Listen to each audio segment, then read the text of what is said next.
তো যশোর বোর্ড 2023-এ কোশ্চেনটা একটু ইউনিক আসছে, এই জন্য একটু মনোযোগটা ভালোভাবে দিতে হবে তোমাকে, ঠিক আছে?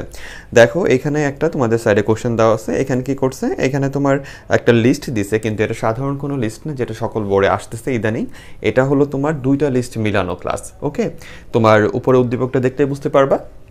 এটা হলো আমাদের নর্মাল লিস্টটা এবং তার সাথে হলো ডেফিনেশন লিস্টটা। ওকে, যেই জিনিসটা আজকের আগে বোর্ডে কখনোই আসে নাই, যতটুকু খেয়াল পড়ে যে ডেফিনেশন লিস্টটা বোর্ডে কখনোই দেয় নাই। তো এই ক্লাসটা তার মানে অনেক বেশি কি তোমাদের জন্য ইম্পর্টেন্ট। তো এই নর্মাল লিস্ট এবং ডেফিনেশন লিস্ট এই দুইটা মিলায়া যশোর বোর্ডে কোশ্চেন করছে, আর তার সাথে একটা উদ্দীপক দিয়েছে, সেটা হলো একজন ফল ব্যবসায়ী তার প্রতিষ্ঠানের জন্য একটি ওয়েবসাইট তৈরি করে নেয়, যেখানে ফলের বিবরণের জন্য একটি ওয়েব পেজ আছে যার আউটপুট চিত্র 1-এর নেয়। তাহলে ওই চিত্র 1 যেটা দেওয়া আছে এটা হলো তার ওই যেটা ওয়েবসাইটটা তৈরি করছে সেটার আউটপুট আর কি, ঠিক আছে? এবার তার ওয়েবসাইটে ফলের দাম নিয়মিত আপডেট হয় না, ফলে ক্রেতারা ভুল তথ্য পায়। ভালো করে দেখো তার প্রবলেমটা কি। ফল তো ঠিকই দিয়ে রাখছে, কিন্তু ছবি দিয়ে ধুয়ে দিল, কিন্তু ফলের দাম কি সবসময় বাজারে এক থাকে? এক সময় কমে, এক সময় বাড়ে। তাহলে এই ওয়েবসাইট যদি থামা অবস্থায় থাকে, তাহলে যতবার মানুষ ঢুকে দেখলো ফলের দাম, আপেলের দাম 350 টাকা, এবার ওরা ফোন দিল, অর্ডার করার জন্য ফোন দিল, এ বললো তো ভাই আপেলের দাম বাড়ছে, সেটা হলো এখন 380 টাকা। তখন একটা গ্যাঞ্জাম হয়ে গেল না? তাহলে তোমাকে এই জায়গায় তার সুবিধার জন্য কোনো ওয়েবসাইটে ভালো হইতো, যে ওয়েবসাইটটা প্রতি মুহূর্তে পরিবর্তনশীল, অর্থাৎ ডাইনামিক ওয়েবসাইট, যা মানে স্ট্যাটিক আর ডাইনামিক সম্পর্কে তারা এখানে জানতে চাচ্ছে। মেবি চলো আমরা সামনে দেখি, তাহলে বুঝতে পারবো। প্রথম কোশ্চেনটা করছে কি, ক নাম্বার কোশ্চেন, অ্যাট্রিবিউট কি? অ্যাট্রিবিউট, আসলে অ্যাট্রিবিউট শব্দটা তুমি এইভাবে লিখবা যে অ্যাট্রিবিউট বলতে বোঝায় হলো কোনো কিছুর বিশেষ তোমার বৈশিষ্ট্য নির্দেশক, ঠিক আছে? অ্যাট্রিবিউট বলতে বোঝায় হলো কোনো কিছুর বিশেষ বৈশিষ্ট্য নির্দেশক, ঠিক আছে?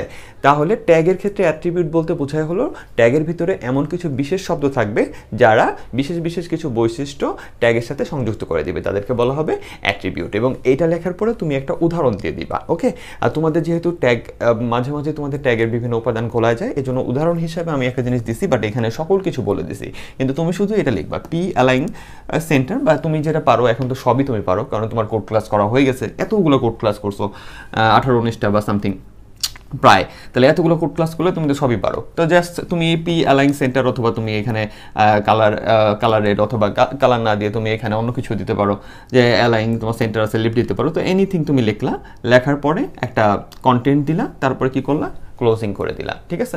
তোমাদের আরেকবার রিভিশন করায় দেওয়ার জন্য এখানে ট্যাগের সকল কিছু আমি লিখে রাখছি, একটু কষ্ট করে মনে রাখো। কিন্তু উদাহরণ হিসেবে, অ্যাট্রিবিউট উদাহরণ হিসেবে তুমি এটা লিখতে পারো যে পি অ্যালাইন সেন্টার, তাহলে এখানে অ্যালাইন হলো অ্যাট্রিবিউট আর সেন্টারটা হলো অ্যাট্রিবিউটের ভ্যালু।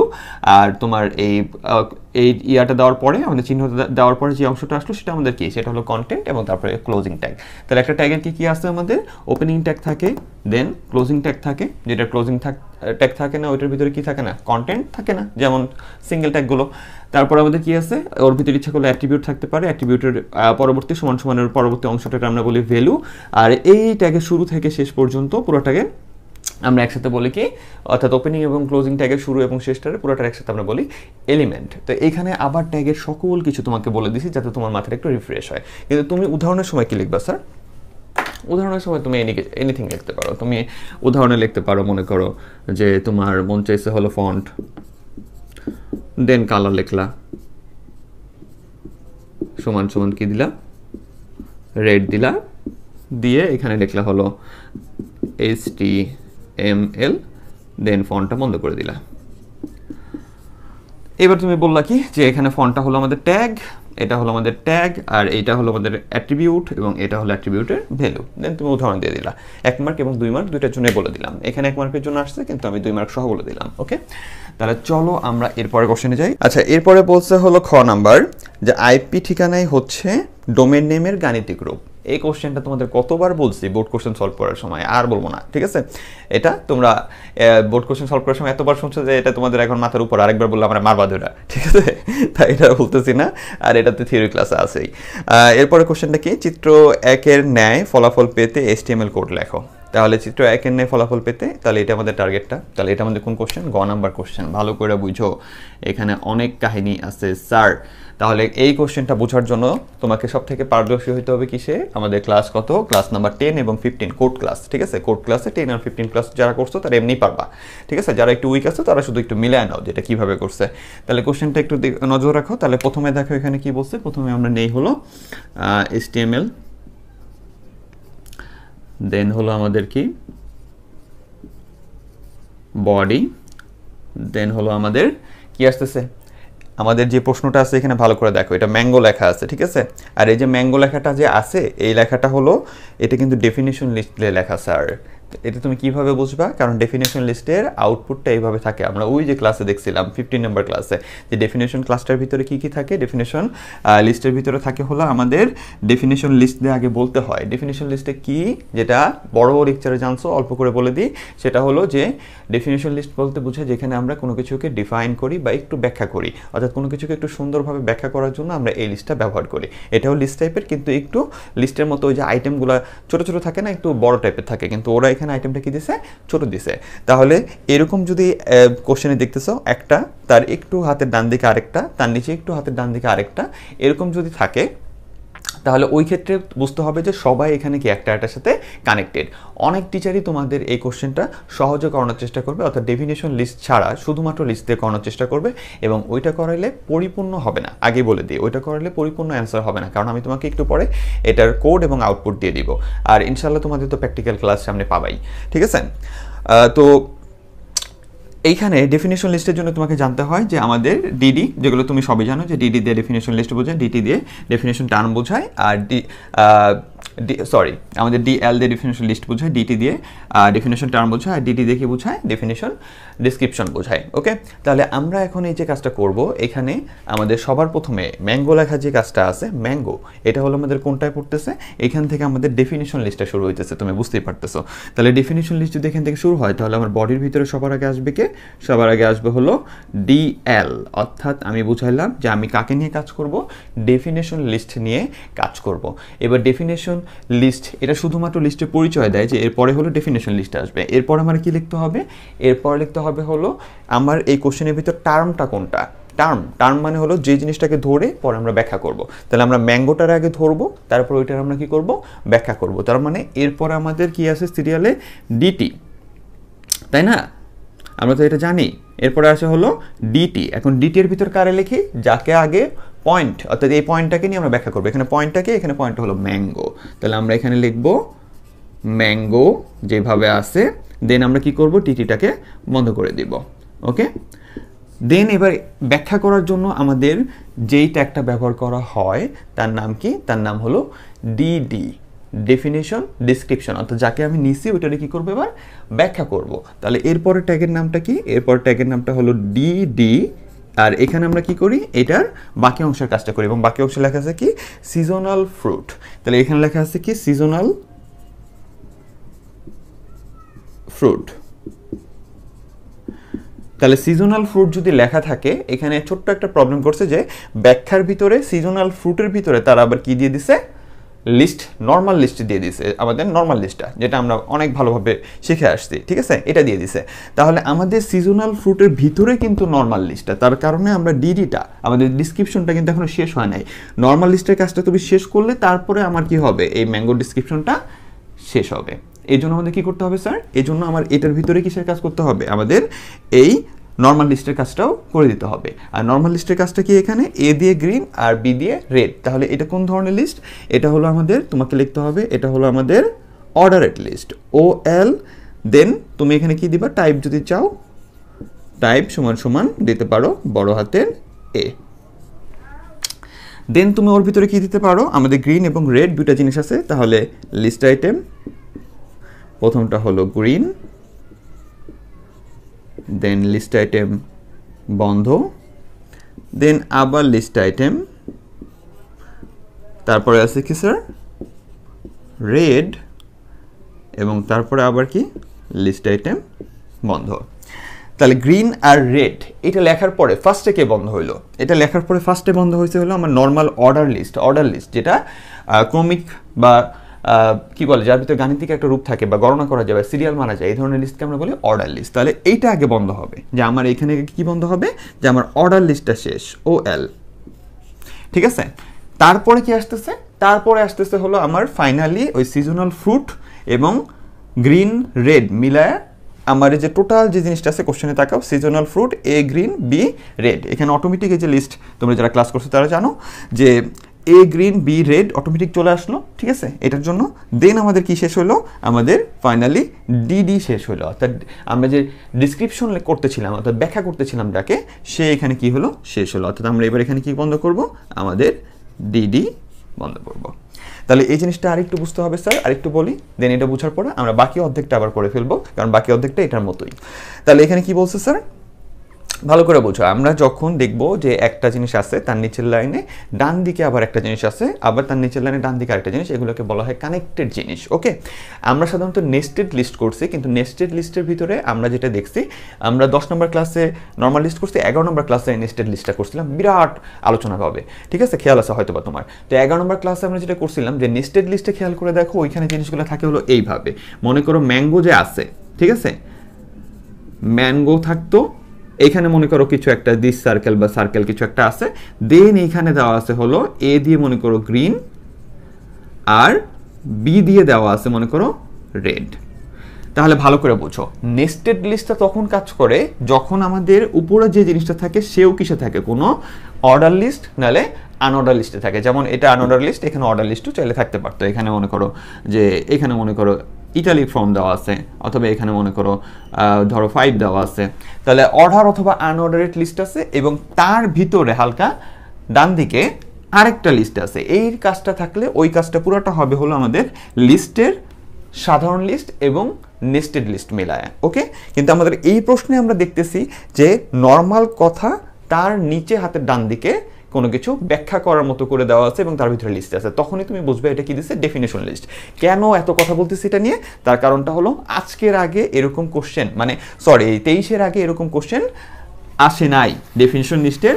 23-এর আগে কোনো কোশ্চেনই আসে না পুরো বোর্ডে। তাহলে বুঝো কি পরিমাণ নতুন নতুন জিনিস দিচ্ছে। তার জন্য তোমাকে অবশ্যই, এই জন্যই এখন বুঝছো তো এত পরিমাণ তোমাদের পড়াইছি কেন।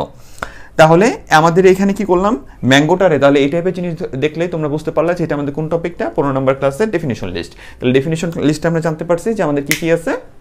আমাদের প্রথমে থাকে হলো আমাদের ডেফিনেশন লিস্টে 3টা জিনিস নিয়ে আমরা কাজ করি, ডিএল, ডিটি এবং ডিডি। ডিএল ডিফাইন, মানে ডেফিনেশন যে লিস্টটা, এটা বোঝানোর জন্য ডিএল আমরা ইউজ করি। তাহলে আমরা যখন বুঝলাম যে এখানে ডেফিনেশন লিস্টে আছে, তাই আমরা HTML দিছি, বডি দিছি, এরপরে ডিএলটা দিছি, যে আমরা বুঝাইলাম যে আমরা ডেফিনেশন লিস্ট নিয়ে কাজ করব। এবার এখানে ম্যাঙ্গো যে আছে, ম্যাঙ্গোটা কি স্যার, ম্যাঙ্গোটা হলো আমাদের একটা টার্ম, অর্থাৎ এই টার্মটাকে একটু পর আমরা কি করতেছি, নিচে ব্যাখ্যা করতেছি বা এটা সম্পর্কে আরেকটু বেশি করে লিখবো। তাহলে যেটা টার্ম আকারে কাজ করে ওইটা থাকে কার ভিতরে, ডিটি এবং ডিটি এর ভিতরে।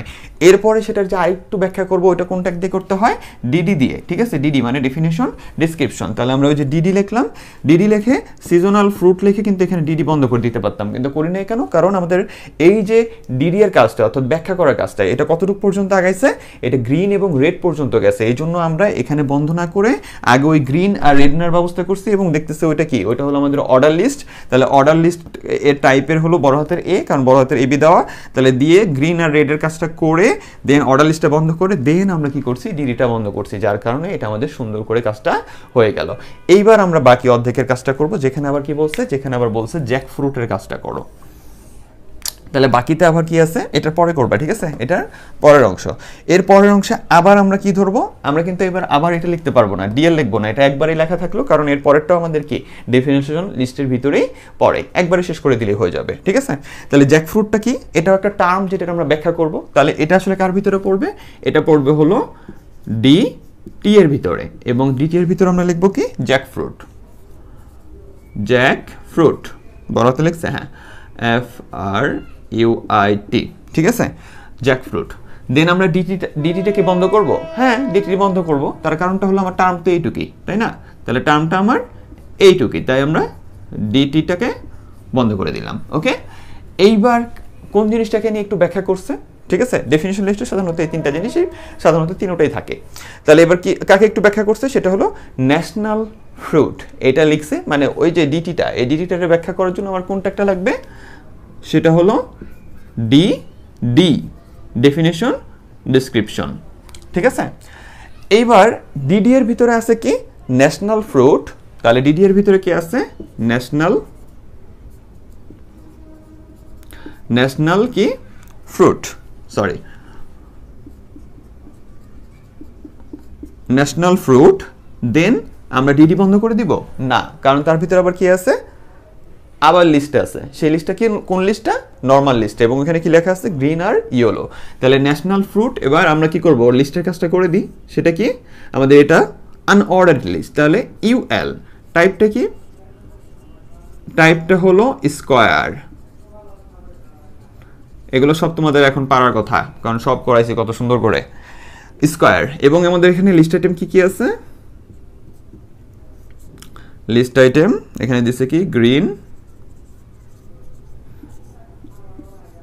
লিস্ট আইটেম বন্ধ,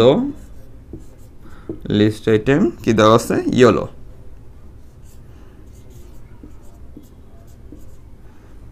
ঠিক আছে, ইয়েলো, লিস্ট আইটেম বন্ধ। ওকে, তাহলে এরপর আমার কি শেষ হবে, এরপর আমার শেষ হবে হলো ফার্স্টে হলো আমার ইউএলটা শেষ হবে সবার আগে, তারপরে আমার কি শেষ হবে ডিটা শেষ হইলো।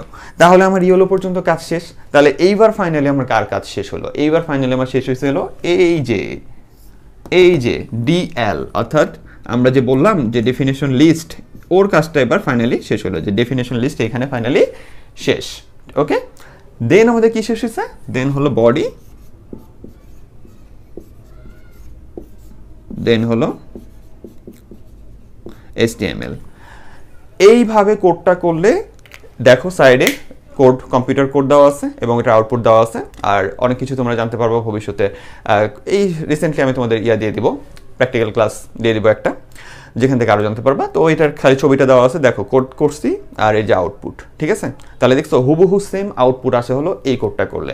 এখন এইটা বাদ দিয়ে যদি অন্যভাবে স্যাররা তোমাদের কোনো যদি কোড করায়, ঠিক আছে, তাহলে ওই জিনিসটায় বোর্ড থেকে সম্পূর্ণ মার্ক পাবা কিনা আই ডোন্ট নো, কারণ ওইটা যাই করায় না কেন এর ভিতরে একটু হলো আউটপুটে কি হয়ে যাবে জানো, একটু পরিবর্তন হয়ে যাবে। এই যে ডান দিকে সাজানো আছে, একটা নিচে আরেকটা কানেক্টেড আছে, এই জিনিসটা থাকবে না। ঠিক আছে, এই জিনিসটা নষ্ট হয়ে যাবে। তাহলে এটা হলো অরিজিনাল নিয়ম, মাথায় রাখো। ওকে, তাহলে আরেকবার বলে দিই, তাহলে সবার প্রথমে আমরা এটা দেখেই চিনতে পারলাম যে এটা হলো আমাদের ডেফিনেশন লিস্ট টাইপের আছে, কারণ ডেফিনেশন লিস্ট হলো প্রথমে একটা টার্ম থাকে, তারপরে ওইটার কি থাকে, ডিসক্রিপশন থাকে। ওকে, তাহলে আমরা টার্ম পাইছি ম্যাঙ্গো, পরে ডিসক্রিপশনে যা দেখতেছি এরকম অবস্থা। দেন আমরা কি করলাম, ডেফিনেশন লিস্ট বোঝানোর জন্য আমরা HTML নিলাম, বডি নিলাম, ডেফিনেশন লিস্টে কাজ করতেছি। দেন টার্মটাকে ধরলাম, দেন ডিসক্রিপশনে যায়, ডিসক্রিপশনে এটা লিখে দেখতেছি আবার ওর লিস্ট আছে, সেই লিস্টের কাজটা করে দিলাম। দেন এটা বন্ধ করে ডিডিটা বন্ধ করে দিলাম, তাহলে ওর জন্য শেষ। একইভাবে আবার পরের টার্মটাকে ধরলাম, সেটা কি জ্যাকফ্রুট, ওকে ধরে আবার ওর যে ডিসক্রিপশনটা আছে ওর টাইপটা আবার লিখে দিলাম। ওকে, দেন ওরটা লিখে দেওয়ার সাথে সাথে কি হয়ে গেল যে আমাদের ওর ডিডিটা শেষ হলো। দেন ফাইনালি আমাদের কি শেষ হলো, ডেফিনেশন লিস্টটা এখানে শেষ হলো, দেন বডি, দেন HTML। তো এই হলো আমাদের যশোর বোর্ডের সবথেকে ইউনিক কোশ্চেনটা। ওকে, এরপরে দেখো ঘ নম্বরে বলছে কি যে উদ্দীপকের সাপেক্ষে গ্রাহকদের সঠিক তথ্য পেতে ব্যবসায়ের করণীয় কাজ কি। ওই যে একটু আগে বললাম তোমাকে, আর এটার লেকচারটা তো তোমাকে দিয়ে রাখছি, হলো তোমার যে স্ট্যাটিক আর ডাইনামিক পেজের যে থিওরি ক্লাস গেছে ওইখানে। তো এখানে তাও একটু বুঝায় বলি তোমাকে, যে মাত্র তোমাকে বললাম যে প্রবলেমটা কি হইতে পারে, যে যেহেতু দাম আপডেট হচ্ছে না, তার মানে এক এক সময় বাজারে এক এক রকম দাম হলে মানুষ অনলাইনে ঢুকে কি দেখতেছে, তার তো স্ট্যাটিক পেজ সে বানায় রাখছে, সেবার গ্রাহক যখনই অনলাইনে যাচ্ছে যা দেখতেছে কি দাম একই দেওয়া আছে, তোমার আপেলের দাম এটা দেওয়া আছে 300-350 টাকা, মনে করো আঙ্গুরের দাম দেওয়া আছে মনে করো 400 টাকা। এখন যখনই অর্ডার দিতে যাচ্ছে তখনই এ সাইড থেকে ব্যবসায়ী ওই লোকটা বলতেছে কি ভাই আঙ্গুরের দাম 450 হয়ে গেছে, আপেলের দাম 400 হয়ে গেছে বা 380 হয়ে গেছে, তখন একটা মিসআন্ডারস্ট্যান্ডিং হচ্ছে, যার কারণে সে কিন্তু আর ব্যবসা করতে ভালো মতো পারবে না। তাহলে তারে এখন কি করতে হবে, সাপেক্ষে গ্রাহকের সঠিক তথ্য পেতে করণীয়। এখন গ্রাহককে যদি তুমি সঠিক তথ্য দিতে চাও, তাহলে তোমাকে এমন একটা পেজ বানাতে হবে যে পেজটায় তুমি প্রতিদিন কি করতে পারবা, প্রতিদিন তোমার কি বলে তুমি দামগুলোকে আপডেট করতে পারবা, অর্থাৎ দামগুলোকে তুমি বারবার আপডেট করে দিতে পারবা।